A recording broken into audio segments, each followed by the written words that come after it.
Les océans recouvrent 71% de notre planète. Et la biodiversité qu'ils abritent est juste incroyable. On estime qu'il y aurait entre 1,5 et 2 millions d'espèces vivantes qui les peuplent, mais seule une poignée d'entre elles sont connues de la science. Et parmi elles, les serpents marins.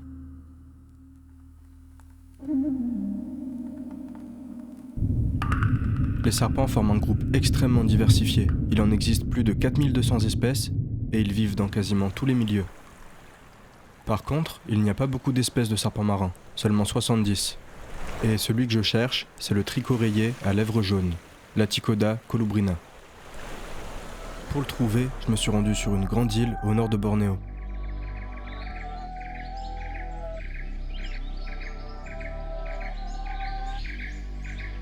Mais il faut déjà s'y rendre sur cette île. Ok les frères, là je vais essayer de péter un bus pour aller dans une région qui s'appelle Koudat. Et la ville aussi s'appelle Koudat d'ailleurs. Et de là-bas je vais prendre un bateau pour aller sur l'île de Bangui. Bon, il y a Son Père là-bas, enfin si, il y a que des pêcheurs. Mais il y a des serpents marins. Les Laticoda ont un venin très puissant, facilement capable de tuer quelqu'un. Mais heureusement pour moi, ils sont plutôt calmes et ils sont vraiment pas très mordeurs. Tous les serpents marins aiment les eaux chaudes. On les trouve dans les eaux tropicales et subtropicales de la zone Indo-Pacifique. Sans exception, tous. Et de tous les serpents marins, Laticoda colubrina est l'un de ceux qui a l'aire de répartition la plus large.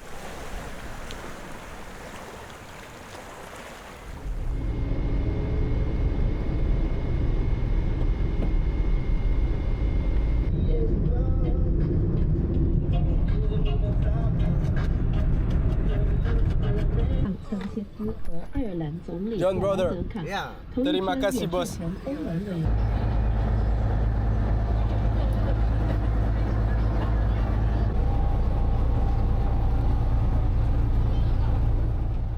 Après quelques heures de bateau, j'arrive enfin sur l'île. Ici, les gens vivent quasiment que de la pêche et franchement, l'ambiance elle a l'air super sympa.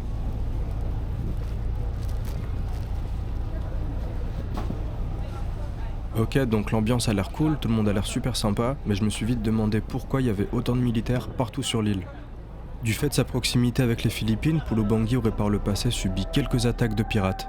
Et apparemment, il serait toujours présent dans les parages. Ça explique pourquoi, d'après les militaires que j'ai rencontrés, je serais le premier étranger à mettre les pieds ici depuis quelques années.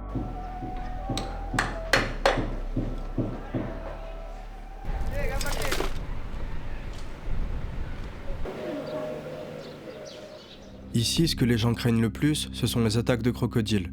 Et malheureusement, sur l'île, elles sont vraiment pas rares. Et c'est en partie à cause du fait que les pêcheurs ont l'habitude de décharger le poisson dans les mangroves. Et c'est exactement là qu'il y a le plus de crocodiles.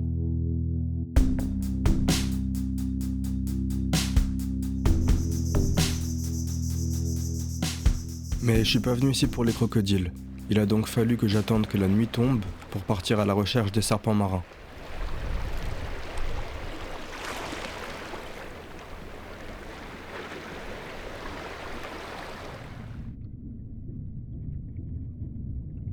Les Laticoda passent toute la journée dans les récifs, où ils chassent surtout des anguilles et des murènes. Ils sont donc constamment en mouvement dans le récif et sont particulièrement difficiles à filmer dans l'eau.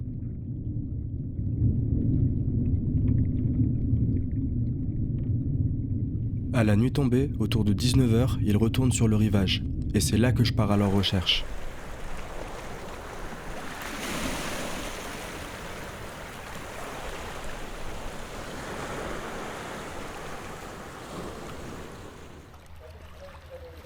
Ah, Laticoda, juste là.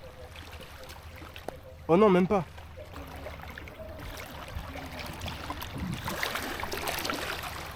C'est un Cerberus. Je m'attendais vraiment pas à trouver ça là. C'est un Homalopsidé, hyper adapté à la vie aquatique. Vous pouvez voir, il a les yeux vachement hauts sur la tête. Bien que je l'ai trouvé dans la mer, ce serpent à tête de chien n'est pas un serpent marin pour autant. Il appartient à la famille des Homalopsidés. Il préfère très largement vivre dans les eaux douces ou saumâtres et n'est généralement que de passage en eau salée.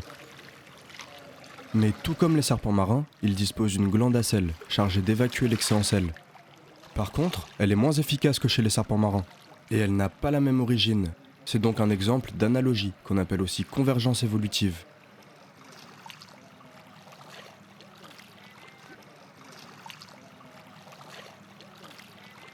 Eh les gars, j'étais en train de filmer ce Cerberus. Regardez ce que je vois arriver. Désolé le Cerberus, mais...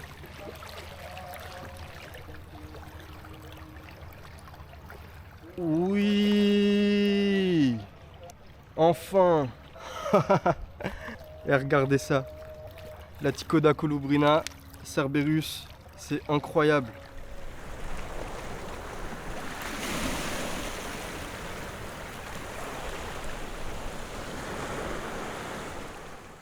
Faut savoir qu'il y a deux principaux groupes de serpents marins, et qu'ils ont des origines différentes. Déjà, les Laticoda, il y en a 8 espèces. On les trouve en Asie et en Océanie. Tout le monde n'est pas d'accord avec ça, mais on peut dire qu'ils ont leur propre sous-famille, les Laticodinés. En deuxième, les hydrophinés, sous-famille qui comprend des serpents marins 100% aquatiques, ainsi que les serpents venimeux australiens. Et ces deux sous-familles, elles appartiennent à la famille des élapidés, tout comme les cobras et les mambas par exemple. Tous les membres de la famille des élapidés sont des serpents venimeux. Ils ont un appareil venimeux qu'on qualifie de protéroglyphe, caractérisé par de petits crochets fixes à l'avant de la bouche. Même si chez certains élapidés ces crochets peuvent un petit peu bouger, ça reste bien moins que chez les vipères. Vous voyez, on entend souvent dire que les Laticoda, ils ont une trop petite bouche pour mordre un être humain, mais c'est des élapidés, donc ils ont des crochets venimeux fixes à l'avant de la bouche, et ils mangent des murènes, qui sont 4 fois plus grosses qu'eux. Donc je vous laisse imaginer que s'ils voulaient me mordre, ils pourraient me mordre là.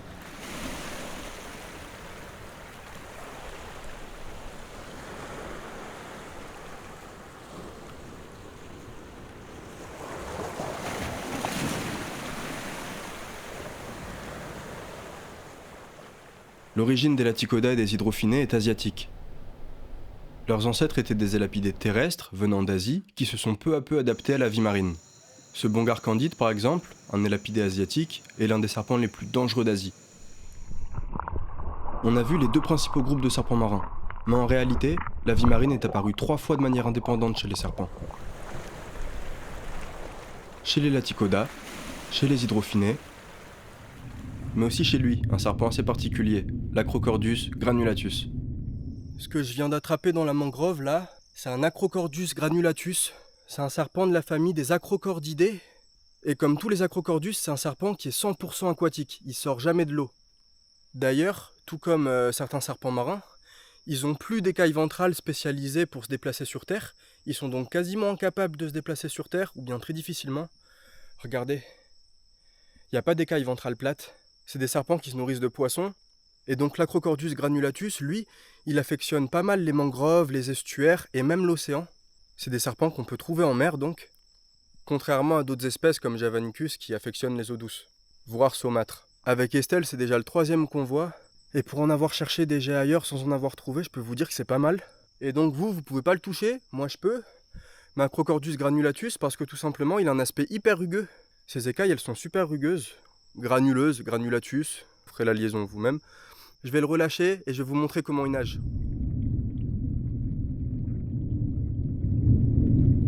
Bon, comme vous pouvez le voir, ce serpent n'est pas un excellent nageur.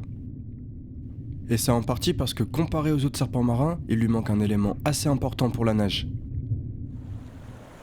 Et cet élément, c'est une queue aplatie. En s'adaptant au fil du temps à la vie marine, les élapidés marins ont développé une queue plate qui leur sert à se propulser et à se diriger. Ce qui facilite grandement la nage et les rend bien moins sensibles au courant. Ils peuvent donc nager en pleine eau. Et en termes d'adaptation, les hydrophinés marins ont poussé le truc. Comme cet Hydrophis platurus, ils n'ont pas d'écailles ventrales plates. On parle de perte secondaire.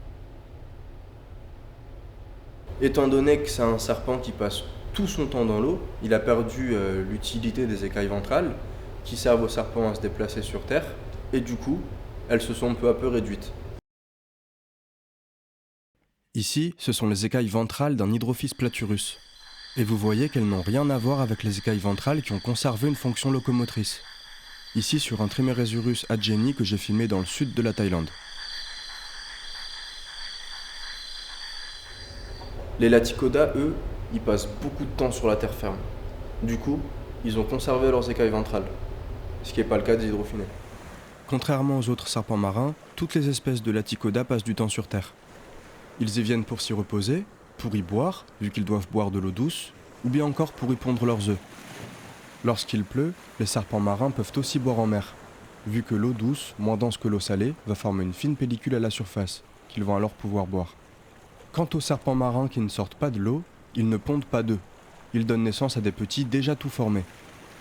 Contrairement aux autres serpents marins, donc contrairement aux hydrophinés, ce serpent-là, il a des écailles ventrales qui sont différenciées, justement parce qu'il vient sur la terre ferme. Les hydrophinés, ils passent toute leur vie dans l'eau, pas les Laticoda. Laticoda colubrina est un grand serpent, et c'est l'une des plus grandes espèces du genre Laticoda. Certains spécimens peuvent atteindre jusqu'à 1,50 m, même s'ils sont généralement un peu plus petits, mais je me serais jamais attendu à en voir un de cette taille. Purée, c'est incroyable. Je sais même pas comment je vais l'attraper là.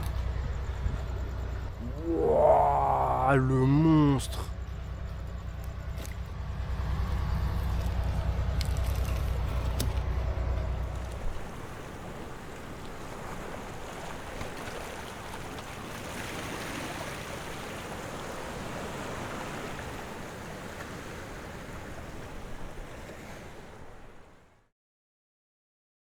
Malheureusement, la pollution n'épargne aucun endroit, et Pulo Bangui fait pas exception à la règle. Voilà, c'est ici. Petit village de pêcheurs, là bon, on se fait de la peine quand même. Ça n'a pas tant. Regardez ça. C'est full de déchets, full up de déchets. Les déchets sont tellement partout sur l'île qu'on voit littéralement les serpents ramper dedans.